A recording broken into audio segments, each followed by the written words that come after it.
Okay, so this time we're going to add some roads to this scene using splines, just so we can see how that process works. We've got foliage and landscape, and it's all starting to look good and come together.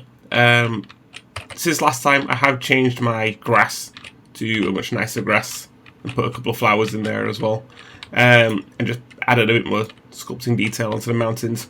But anyway, let's look at how we could sort of add roads. Now, I'm going to go back across to landscape mode, and we're going to create it here. But first, we need to actually build one. So I'm just going to quickly jump across to Blender, and let me model a very basic road. I'm going to make a plane. We'll just say 555. Go to edit mode, and let's quickly insert a couple of edge loops in there. Yoink, yoink, yoink. Hit Q, push you to, get it, click it. Click. Because I'm not in edge mode, sorry. That's what happens when you try and rush. Select you to push you further apart. So I've got the edge of the road and then like a bit of a curb. Just for the sake of detail, I'm going to add a couple more, like just a bit of detail here. Raise you up.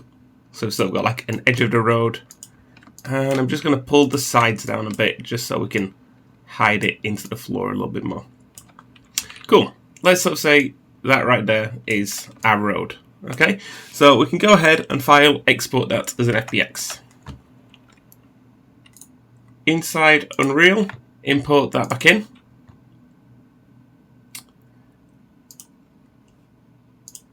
Cool, so we've now got our road, and we're ready to create a path out of it.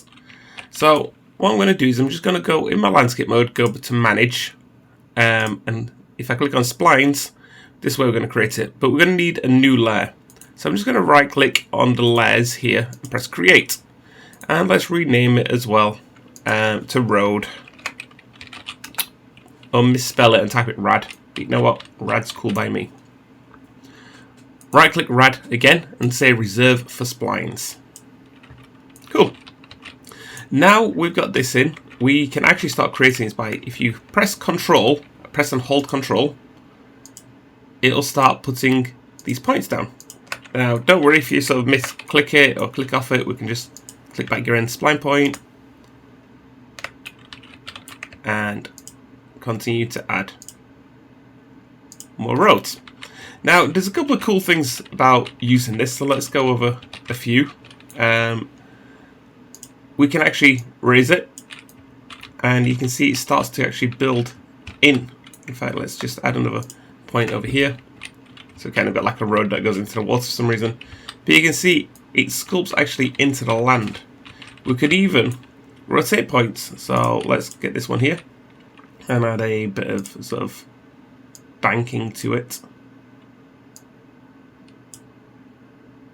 And you can see it sort of sculpts into the ground a little bit as well, which is quite nice. Let me raise it up. Cool.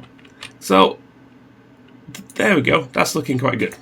But let's put our road mesh on it. So over on the right side in the detail section, if you click segments, that's going to get all of your segments.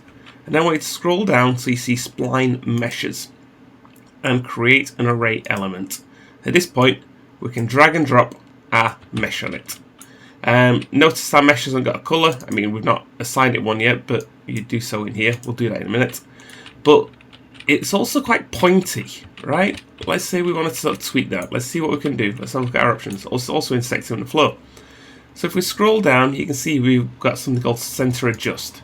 I'm just going to drag you to, well, I'm just going to type in about 10, maybe 15, 20, 30. There you go, 30 sort of covers it. Ooh, it does sort of pull off the ground a bit, maybe back down to 25, and we'll just refine that. Yeah, 25 will work. As well here we've got scale. So if you wanted it to be less wide, I could type in like say 0.5 there, or 1, that controls the height. And here we can make the road narrower. should we wish to. But the one you're really going to want to change is this one, because we're saying our forward axis is X. Obviously, if your mesh is looking a bit dodgy, it's not working, you can change that here. But because mine's X, if I set this to about 0.2, you can see it's made the road a lot smoother. And it's essentially all it's doing is repeating the mesh a lot more. Obviously, the more you repeat it, it's going to be more computationally heavy. So sort of find a number that works well for you. And for me, that's looking quite cool. With that said, there's a few other things we can do. So I'm just going to select just one segment. Let's say, for example, this one segment here. Let's say I wanted the road to get narrower for some reason. We could do that. Or let's say this one here. Let's make you just, going a bit crazy, just see what to do.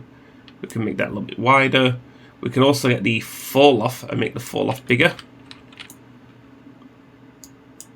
So we can do that like that, and I think that's pretty awesome. So like I say, we can mess with those. You can still rotate them. So if you don't sort of like the curviness of the road, we can do that as well. And yeah, that's looking quite nice.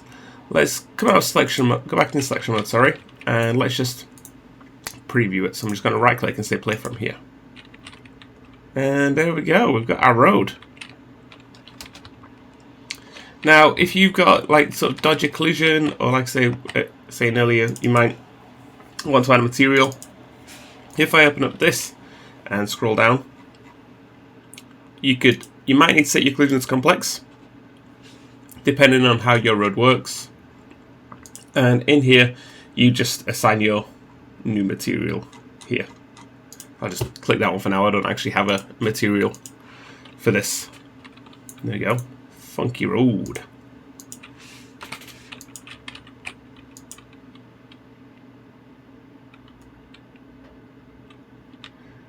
So that is how we can use splines to add things like roads to our environment. Hopefully you found that useful. And yeah, there we go. Thanks for watching.